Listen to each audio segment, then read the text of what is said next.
பாக்கி சார். இதெல்லாம் திமுக ஆட்சியினுடைய தொடக்கத்திலயும் இப்படிதான் இருந்துச்சு.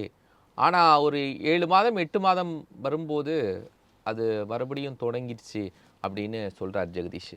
இல்லை, ஒரு சின்ன வித்தியாசம். ஜெகதீஷ் சொல்கிறது கரெக்டு, 100% கரெக்டு. நாம் ஆரம்பத்தில் மு க ஸ்டாலினோட ஆட்சியில் பல நல்ல அம்சங்கள்லாம் பாராட்டணும்.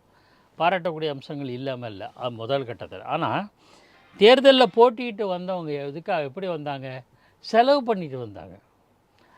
2021 ஆகட்டும், 2026 ஆகட்டும், எப்போதான் இருந்தோம் ஏதோ அந்த செலவுங்கிறது லிமிட்டோட மாறுமே தவிர பல கோடி லெவலில் வந்துச்சு. எனக்கு தெரிந்து ஒரு 90களில் வந்து எனக்கு தெரிந்து ஒரு எம்எல்ஏ சொன்னார், 15 லட்சம் செலவு பண்ணிட்டேன் சார் அப்படின்னாரு. அது அன்றைய நிலைமை. இன்றைக்கு வந்து கோடிக்கணக்கில் செலவு செய்கிற நிலைமை வந்துச்சு. ஸோ இவங்க எல்லாமே செலவு பண்ணிட்டோம், போட்டதை எடுக்கலாம் அப்படின்னு எம்எல்ஏக்கள் சார்ந்தவர்கள், அவங்களை சார்ந்தவர்கள், எப்படி தான் லிங்க்கு.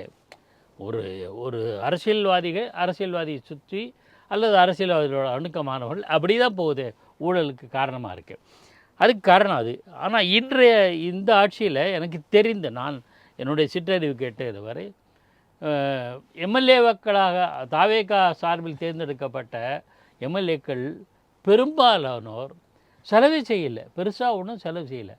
ஏதாவது பிரச்சாரத்துக்கு சின்ன அளவில் செலவு செஞ்சுருப்பாங்க, எம்எல்ஏவாக வந்துட்டாங்க. ஸோ அவங்களுக்கு செலவு செய்யலை, அதனால் செலவு தேவையில்லை என்ற ஒரு எண்ணமும் அதனால் இது வந்து அரசியல் பார்வை சொல்கிறேன். எல்லாத்துக்கும் ஊற்றுக்கண் அரசியல் தானே. ஆக குறைந்த காலத்தில் குறைந்தபட்சம் ஒரு 5-6 மாதம் அப்படி போகும், குறைபாடுகள் இல்லாமல். இதே நிலை நீடித்தால், எப்படி 77 புரட்சித் தலைவர் எம்ஜிஆர் சிஎம் ஆனார், முதலமைச்சர் ஆனார். அப்போது திரைப்படத்தில் லட்சக்கணக்கில், அந்த காலத்தில் லட்சக்கணக்கில் பெரிய அமௌண்ட்டு, வசூல் சக்கரவர்த்தின்னு எம்ஜிஆர் சொல்லுவாங்க. அந்த சம்பாதிச்சு நிறைய நேரடியாக அவர் உழைச்சி சம்பாதிச்ச பணம் அது நிறைய இருக்குது. அது 77-80 வரையில் எந்த விதமான ஊழல் புகாருக்கும் ஆளாகாதவர் இருந்தது.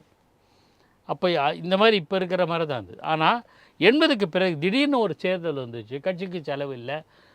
இதாவது கட்சிக்கு செலவு என்பதுலேருந்து ஆரம்பிக்குது.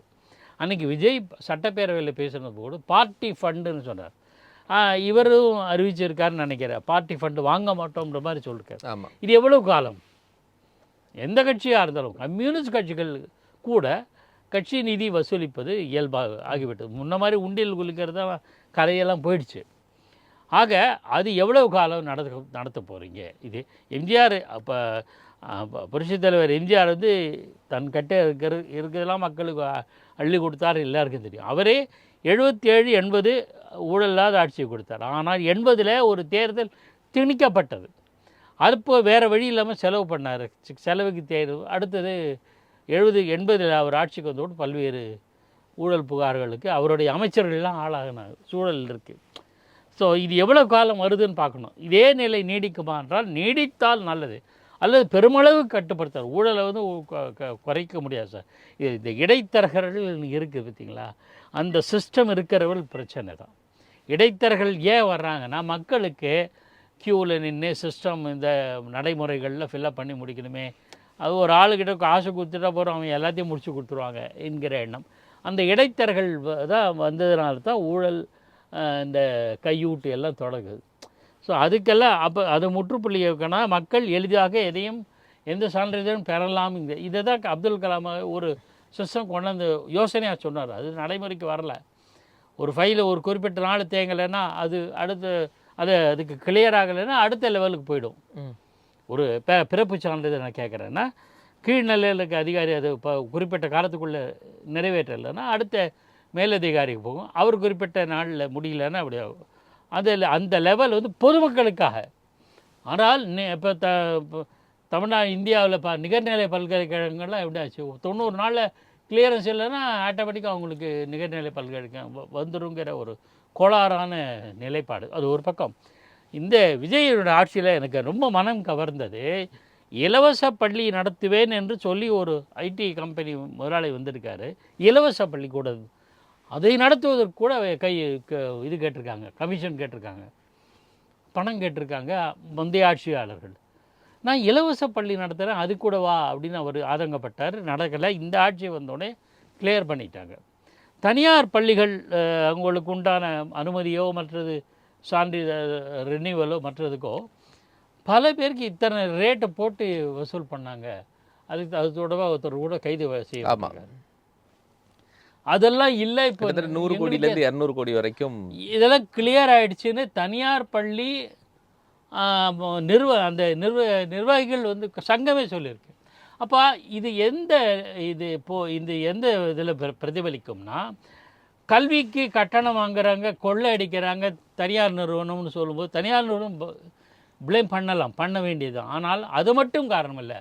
எனக்கு கிட்ட சில தனியார் கல்வி நிறுவனங்கள் சொல்லியிருக்காங்க, சார் நாங்கள் டொனேஷன் வாங்குறோம் சார், வேறு வழியில் அமைச்சருக்கு இவ்வளோ தரணும், அதிகாரிக்கு இவ்வளோ தரணும்னு சொல்கிறாங்க. வெளிப்படை பாக்கி சார் உங்களுக்கு நீங்கள் 100 கோடி இதெல்லாம் முற்றுப்புள்ளி வைக்கப்படுகிறது. வாங்கியிருக்காங்கன்னு ஒருத்தர் கைது செய்யப்பட்டிருக்காங்க. அதுக்கு அடுத்த லெவல் ரூட்டுக்கு மூவ் ஆகவே இல்லையே சார். அவங்க 100 கோடி வாங்கியிருக்காங்க, அது யார்கிட்ட கொடுத்தாங்க, யார் மூலமாக பயன்படுத்துறாங்க? அடுத்த லைன் ஆஃப் இன்வெஸ்டிகேஷன் விசாரணையில் வரும். விசாரணை வரணும், வந்து அதற்கு ஒரு தீர்வு, தண்டனையோ தீர்வோ இருக்கணும். அதே மாதிரி இந்த மாதிரியான விஷயங்களில் கடந்த 2 கட்சி திமுக அதிமுக 2மே இந்த மாதிரி விஷயங்களில் ரொம்ப விளையாடிட்டாங்க பல ஆண்டுகளாக. அதாவது தாவேகா மக்கள் தேர்ந்தெடுத்ததுக்கு ஒரு காரணம் விஜய் வசீகரம், மறுப்பதற்கில்லை. ஆனால் திமுக அதிமுக யார் வந்தாலுமே இந்த ஊழல் லஞ்சம் லாவண்யம் சொல்கிறோம். லாவண்யம் என்றால் அழகுன்னு அர்த்தம், அது பொருத்தமல்ல. லஞ்சம் மாமூல் கையூட்டு போன்ற இது ஊழல் இருக்கு இல்லையா, அது 2 கட்சியிலேயே மாறி மாறி வருது. ஒரு மாற்று தேவையே என்கிற மனநிலையில் மக்கள் மத்தியிலே இருக்குது. அதனுடைய தாக்கம்தான் தாவேகாவை தேர்ந்ததுக்கு. விஜய் வசீகரம் என்பது வேறு, அதெல்லாம் இளைஞர்கள் ஓட்டு போட்டிருப்பாங்க. நடுத்தர மக்கள் ஓட்டு போட்டாங்கன்னா இதுதான் காரணம்.